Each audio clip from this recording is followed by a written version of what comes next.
secara ringkasnya memang menariklah pemilihan DAP sebagai parti dalam kerajaan, sebagai parti yang besar dalam parlimen dan sebagai parti yang dianggap sebagai big brother dalam kerajaan sekarang.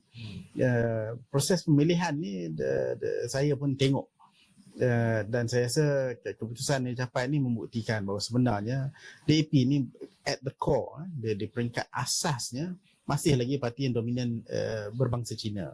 Dia tak boleh nafikan yang tu. Sebab tu bila ada dua orang Melayu menang, dia buat statement macam besok nak raya dah. Sebab dia terpaksa meraihkan adanya pertambahan orang yang bukan daripada bangsa Cina. Begitu juga ada komen dalam akhbar yang mengatakan yang highlight bahawa ada juga pemimpin daripada komuniti India yang menang juga.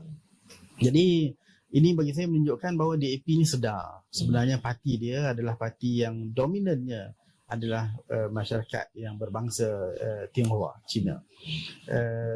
Dan itulah realiti parti DAP. Di samping ideologinya yang center left, dia juga adalah parti yang sebenarnya mewakili komuniti Cina dengan lebih banyak.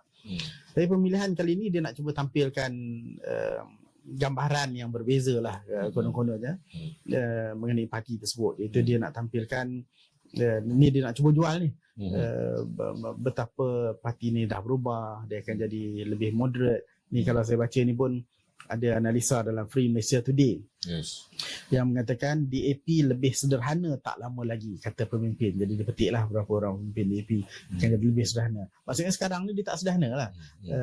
Dia pun sedar ada benda-benda yang perlu dilakukan. Jadi saya rasa itu signifikannya